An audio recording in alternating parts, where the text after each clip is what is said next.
Welcome back to another Q&A video, and this time Liza is here as my special guest star. Today we're going to be answering a very important question which was asked to me on my last video, and that was, how has this affected our relationship?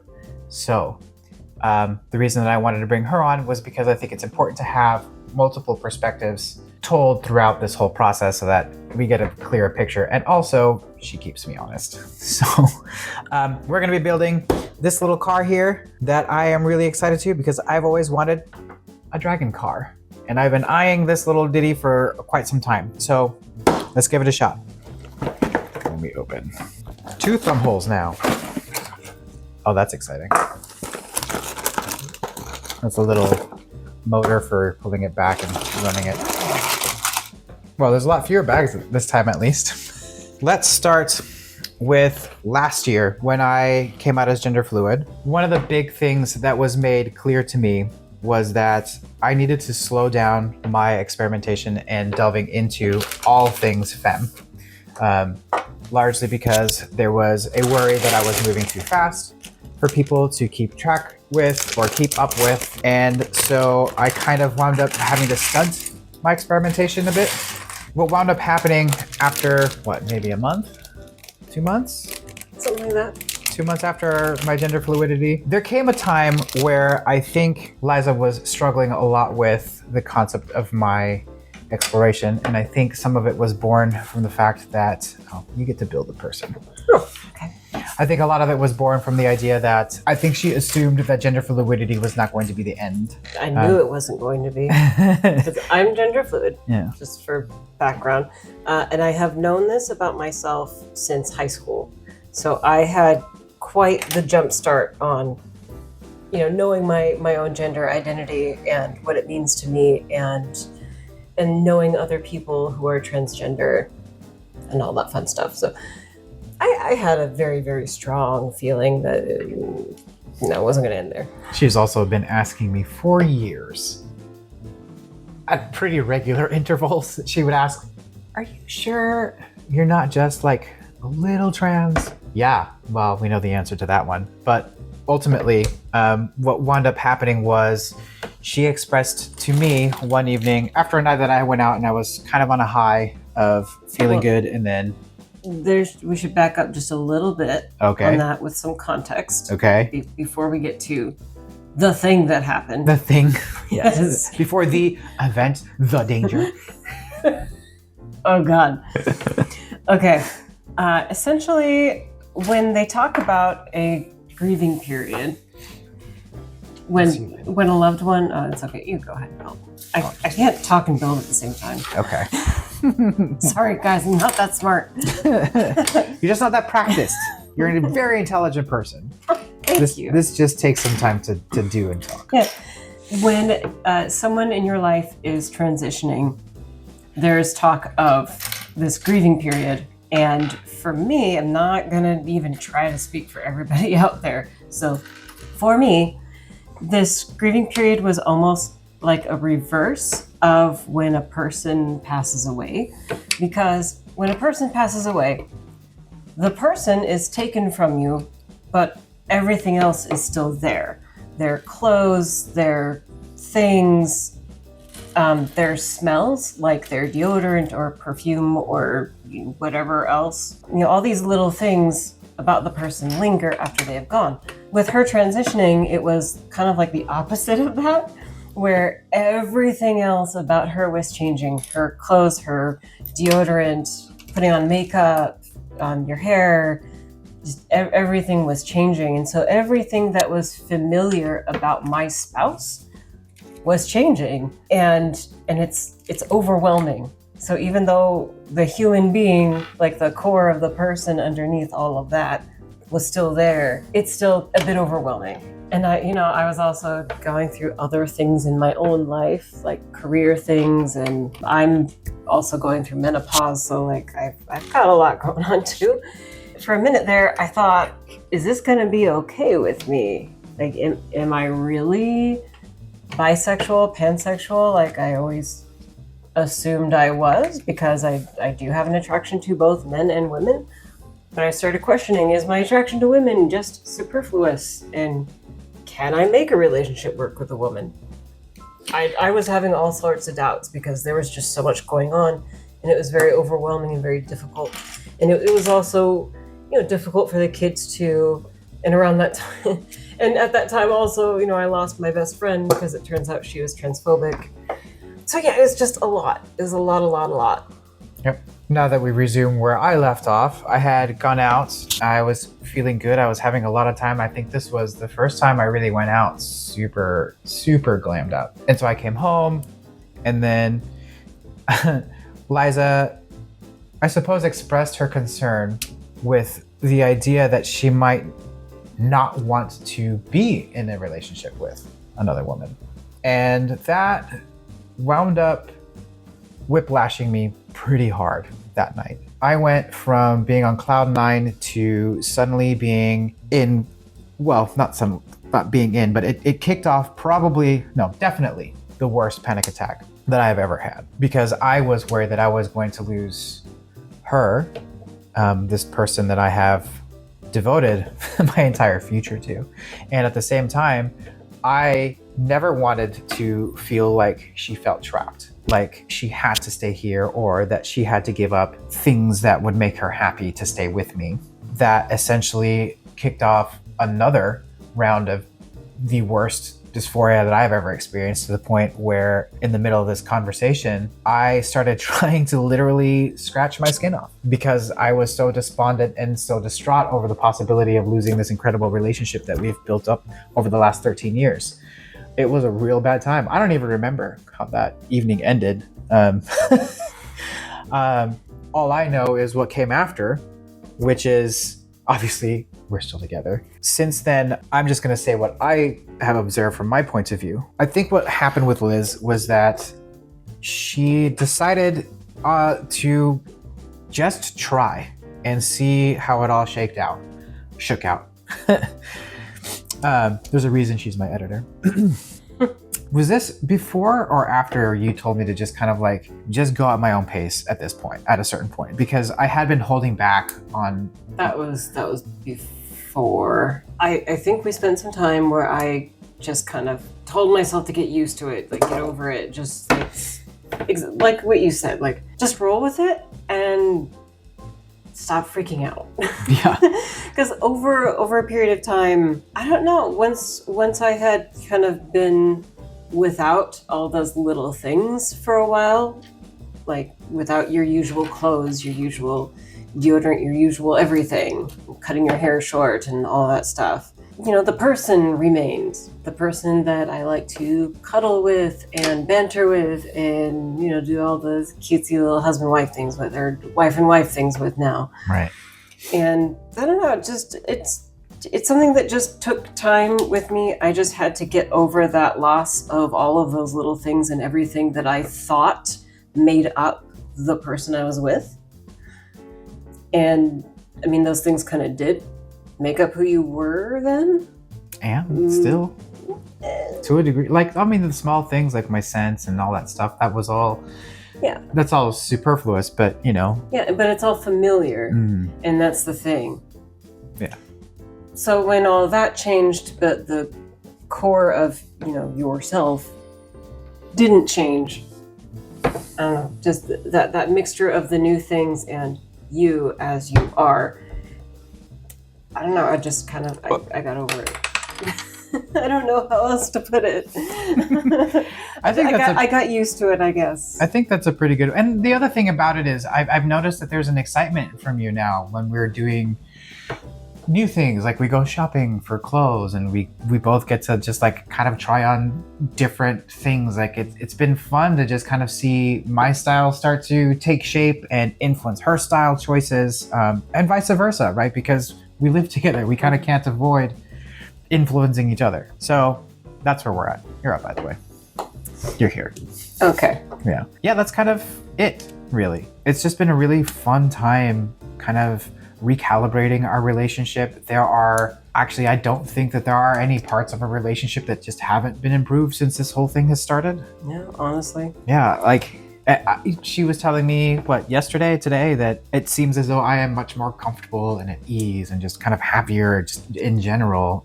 And all of that translates into other aspects of our relationship in our lives, like the way that I handle the children, like I have more patience with them. I have a little bit more compassion than I did before. At least I feel. I don't know. You can tell me if I've been behaving similarly with them. No, you do. I guess that's kind of where we're at. It's just been really fun the last several months. For me, I mean, she can tell you whether it's actually been fun or not. No, it's been good. It's been really good. I don't know. I just feel like there was always some kind of underlying tension or anxiety with you. And you're such a creative person and you like to be stylish, but you never were with your clothes, especially. Yeah.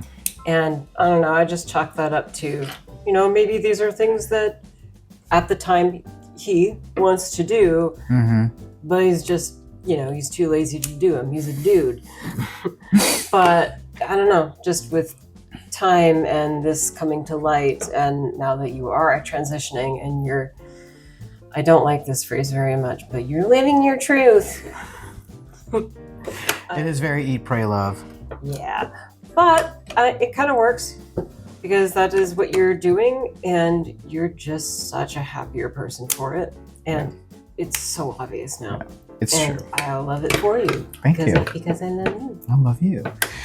Yeah, and it's been funny because everyone at some degree knows that you should, have a good skincare routine regardless of gender, right? You should try to dress yourself well, or at least be, presentable in some fashion or another. But the truth was, I just didn't care that much. Sure, I could have, spent a ton of time and money and effort on all the things that I'm currently doing, but I just didn't care enough to do it, right? I mean, the amount of time that I spend just putting on my face because I have to deal with the extra texture of facial hair is absurd. And I'm happy to do it. Whereas before, I couldn't be bothered to shave more than once every few weeks, right? But here I am shaving my face, my legs, doing the whole hair removal thing, day in and day out. Oh, I see what I'm doing wrong. I think it makes a world of difference when you're finally able to have what it is you want, whether it's presenting yourself the way you want, identifying with the gender that you feel you are. That was very oddly phrased. Please cut that. Edit that. Make her sound better. Make me sound smarter. Smirt. Smurder. Smurder. Okay, rewind. It makes a world of difference when you are happier with yourself and you're living the life that you want to live. It gives you energy, it gives you motivation. And it's so nice. Yes, it is. And the fact that I care enough to put in the effort now and continue to put in the effort, because if I really sit and think about it, I have been in this process of transition for almost August, September, November, December, January, February, March, April, May, June. We're at 10 months now. I've kind of been in this for this long and I'm still putting in the effort. If you know me, I am very oh, here's my new hyperfixation. I'm going to do nothing but this for 2 weeks. And then I move on to the next thing. But here I am, freaking 10 months later, showing I have done the opposite of slow down. I've sped up. Ask my friends who've been going out with me, suddenly I'm telling them, hey, let's go shopping for hair stuff. Let's go shopping for clothes. Let's go shopping for jewelry and all this stuff. And it's wild how much effort I am willing and ready to put in now versus before. Sure, I'd be I would honestly have more fun. Actually, here's another one of those signs, right, that people keep asking me about is whenever I felt like doing something really nice for her. The last Uber date night that we did, we went and did a whole shopping for clothes thing where we would shop for an outfit and then We went to dinner afterwards to wear such super nice outfits. And every time that I would do that, I have honestly always had more fun picking out her clothes than mine. We spent, what, 2 hours picking out your dress? I don't remember. We spent 15 minutes picking out a suit for me. Like, that's because And she was just like, yeah, I like this one and this one. Oh, good. Here's a tie. Great. Let's go. Yep. Meanwhile, when we were out shopping for her, I'm like, oh, here's this dress. Here's this dress. What about this one? What about that? What about this cut? And then she's just like, I don't know. And I'm like, I'll try on these two Yeah. and I'll pick one. Yep. And like, it's funny. I feel like it was more fun for me than it was for her when we would go shopping for stuff. But that's kind of where we're at now. We do our best to live our lives in accordance to the way that we value each other. And it's just been nothing but the most rewarding experience so far. Wait, did I do this backwards? I did. Where's the, you know what? I'll use a pen. I'm a genius. A Lego fucking genius. No. Okay. You want me to get that one? No. Okay. I can do it. Okay. Yeah, Anyway. this whole thing has also, it's like given me permission to explore my own masculine side a little bit.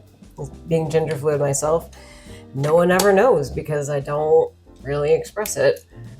And that's because I grew up pretty much being told, you know, like most of us, that girls do this and wear that, and you know, boys do this and wear that.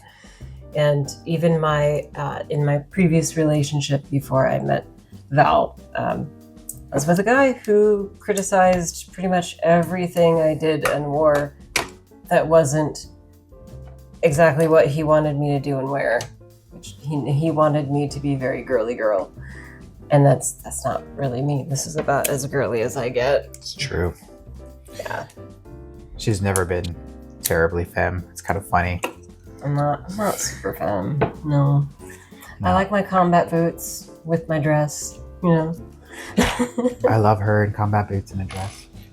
She tried on a vest once when we were out shopping. That was fucking hot. I love She that. still hasn't worn it out yet. Well, I need to find the right time and place and the occasion. And I also need good pants to go with it. That's true. I don't have good pants to go. That's You true. have to go shopping. I guess. Oh well. So, anyone wants to come with us to style us? Possible invitation? Oh wait, I just did your part for you. Sorry. Here, you can do this part. I guess that about covers most of what we wanted to talk about. As you can see, our relationship is stronger than it's ever been. I don't really see this slowing down at all. No. It has been such a wonderful experience, not feeling like I have to shutter parts of myself away. I would do that so often, and it became such a habit for me that, you know, any time that I felt like I needed to do something for me or things that I enjoy, that I had to do it secretly, right? I had to wait until people weren't home or find another private way of just kind of exploring things about myself. And because I think I started this when I was so young, I never bothered trying to bring it up with previous partners because it was just such an ingrained part of what I would do, right? It just never came up until, you know, age 40.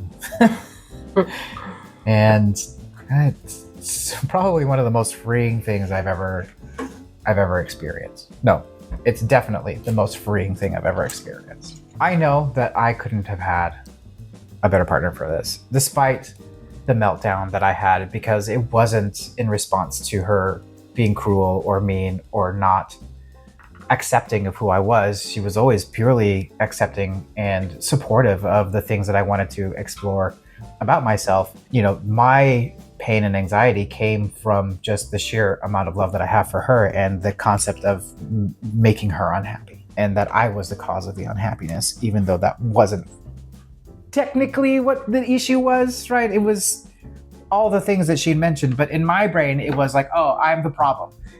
I am the way that I am. And I hated myself so much in that moment that I just wanted new skin. I wanted to be completely different. I hated that I wasn't who I thought I was. Not that I hate myself, just the shift and the ripple effect that it has on people around me. That's been the hardest part. It continues to be the hardest part. I mean, I go to the gym and I think to myself as I'm wiping down the freaking equipment, I think, well, I don't want some transphobe to be all bitchy about me not wiping down my thing because I didn't want to sit on some trans person's sweat. And then later on, I think, what the fuck do I care what trans folks think? But that's just to give you an idea of where my brain goes when it comes to value statements, right? That's how it is for me. Did you do this part? Yes. Yeah, obviously you did. So that's that. We're doing really good. Our family is doing really well, even though Genevieve, I think, is still kind of struggling a bit with the transition. She's doing a lot better. Mel's doing better. Our entire relationship and family, though we had a really, really rough start to this whole thing, has just been nothing but improvement and joy and happiness. Did I put this in the right spot? Yeah. And then, hopefully.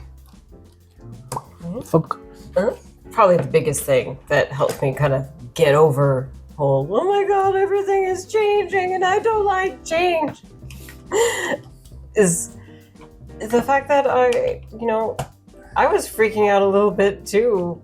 Okay, fine, a lot of it over not having you. In that whole grieving period, I felt like I was losing you.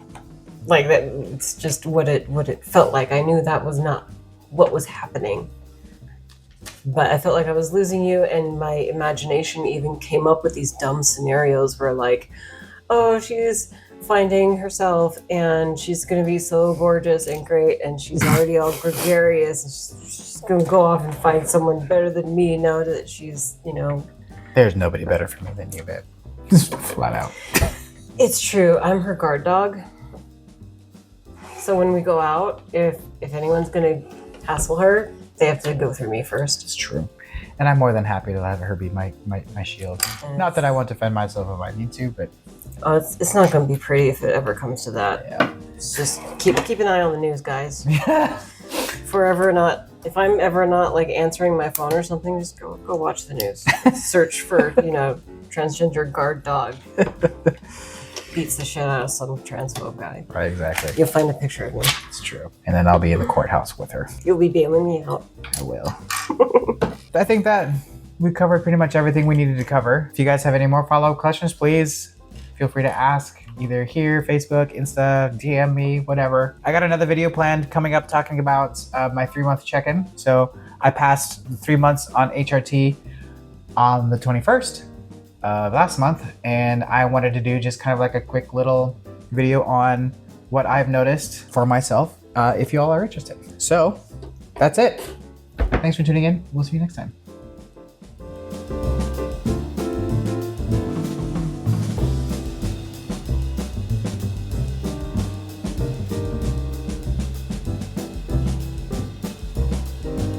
All right, and here, wait. We have to show the finished product first, so that Dan can put in the wow!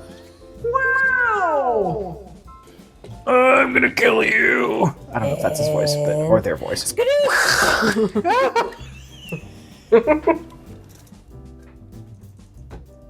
Wow.